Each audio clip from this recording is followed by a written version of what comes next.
been working together for several years now, and one of the projects that we've collaborated on is the evolution of the MVP series, or the Master Vintage Player series, which are designed to, from 10 feet away, look like a killer road-worn vintage Strat, 50s, 60s, 70s era guitar. But when you pick it up and you play it, it really has the feel of a true modern player's guitar. And it has some extra features like truss rod adjustment at the headstock, right, and great pickup combinations. And I've enjoyed that process of developing those with you, and I thought maybe we could talk about some of those models. That whole mind thought of that guitar, I think, was brilliant. Offering a vintage looking guitar with modern day specs on it, and it's like, duh. I mean, you know, having a headstock adjust up at the top, you know, may not be truly vintage correct, but it's kind of hard to tell on one of the 50s guitars that it's, you know, you have that walnut plug on the top, but we could shape that walnut plug to look like it was, you know, the real walnut plug, but it has the, you know, the adjuster for the headstock adjust, which is brilliant, and you don't have to take off the pick guard. Makes it, you know, it's easier for adjustment. A lot of people really like that aspect of it. The pickups, you know, different style pickups that you've chosen that we use now, it's a home run. People are really digging that. The electronics, the different ways that we're wiring things now. We're using our S1 switch on a lot of your MVPs that people are digging on to, you know, if you got a humbucker position pickup, you can do a coil tap, or you can do a series parallel, or you could do, you know, coil, you know, split, you know, neck and the bridge pickup together. There's just so many different ways that you can use a switch for that, and it's good that you're using those aspects to put into your guitars like that, and give the player out there, you know, their vintage guitar that they want, and have the modern day specs in there too. So I'm really excited to be working with you on that kind of stuff. Oh, great. So here we've magically appeared with one of our Master Vintage Player Series 50s Strat. This is a 56, 55, 56 Strat, new old stock. And this guitar has some great specs. This has a lightweight ash body. It's 2 pieces with an offset seam. Has a 1/4 sawn maple neck, 6105 frets, 9.5-inch radius, 1 11/16 nut width, so it's you know, a little bit wider without being a wide neck.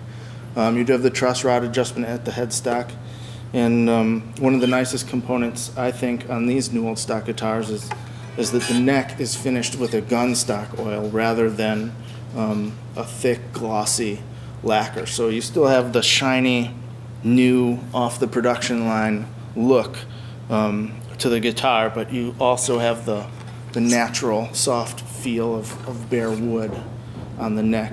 And these 50s guitars are spec'd with the fat 50s pickups. Does this kind of fit into your philosophy of kind of vintage meets modern? Totally. It fits the vintage vibe, which is what I like, you know, and if you've seen it from, like you said, 5, 10, 15 feet away, it goes, well, man, that dude's playing a cool 57 Strat, man. Must be a real old one or something, but, you know, it's under the hood. You know, you've got the custom pickups, you've got the custom wiring, the S1 switch, you know, the oiled neck I really dig on, as well as the truss rod adjustment at the head. It makes it so much more convenient to work with. Yeah. And the 1 11/16 nut width is very comfortable. A lot of people complain sometimes about the neck being too thin. So that's why you're coming up with this kind of stuff is really cool, because you're giving the needs to the people who really love the vintage feel and look, but they want something a little bit more, and that's where this falls in. And I also think that, you know, even though we rattled off a lot of spec changes, it's still, you know, if you didn't know that those were all spec'd on this guitar, if you just picked it up, it would feel like a comfortable guitar. Just feel comfortable in your hands. Sure. You know, here's another version of a guitar. You know, he's going from a NOS version to a Relic version, which is really, really cool too. This is a heavily worn, you know, custom telly, vintage looks. You know, from the finish, the real thin nitro finish, worn away finish on the back of the neck. You know, if you've seen it, you think, man, look at that old guitar. But what you don't know is there's a lot of hot rodding going on in this as well, with custom wiring here, you know, custom pickups, you know, the flatter radius. Yeah, you've got the Danny Gatton saddles, which is kind of a compensated saddle, which is very useful for a lot of people now, and they're really digging that.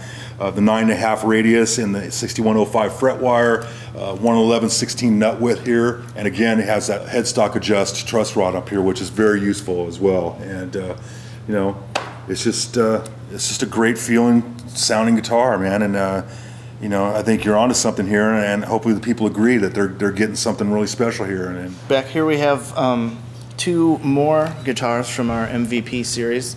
This is a '69 Stratocaster NOS, and this is the Making Music 40th Anniversary 1973 Stratocaster Heavy Relic.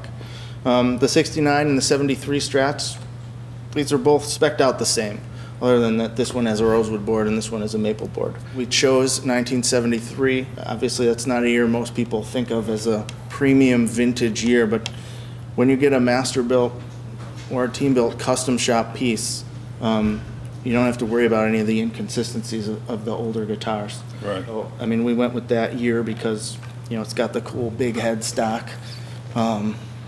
You can get an alder body with a maple neck. You can get a maple rosewood board. And, you know, they have a great sound. These have the '69 custom shop pickups, both guitars in the neck and middle position, and the fat 50s in the bridge, just to kind of beef that up a little bit. And also they have the S1 switch, which gives you the neck and bridge pickups together, or if you're in the 2 and 4 position, you get all 3 pickups on. I'm sure in '73 they didn't have this kind of stuff. Yeah.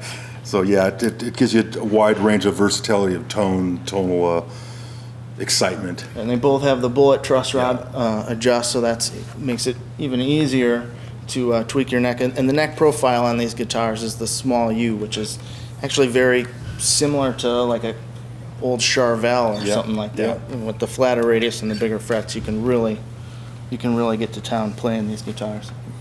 Really happy with the way these came out. Definitely player guitars, man, for sure. Can I say, man, it's a home run. I really dig it, man. I think it you know, opens up new doors for people that maybe play one of these and say, man, I'd love to get me a '73, man. That was the year I was born. Yeah.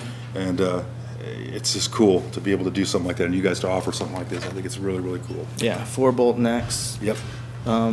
Killer wear pattern on the back of that one. And I mean, Hendrix probably only wishes he had a guitar that played and sounded this good, although he could probably make... See, but he was Hendrix, man. He could make a crappy guitar sound like Hendrix, and that's the beauty of that gentleman that had it. I'd like to thank you again so much for coming all the way from California to freezing cold Chicago to spend the day with us here. It's really been a pleasure for us. No problem, man. I enjoyed it, and looking forward to some of that Chicago pizza. And sorry I missed the Cubs this season, but I think I'll be back maybe in the summertime to go to a game with you and see how things are coming here at the shop, man. I love the shop. I just want to say thanks to you guys and support Making Music, man. They got some great instruments here. Just come check them out online, and you know, support the arts, baby. Yeah. Go Hawks. Yeah. Lakers. Clippers. Clippers.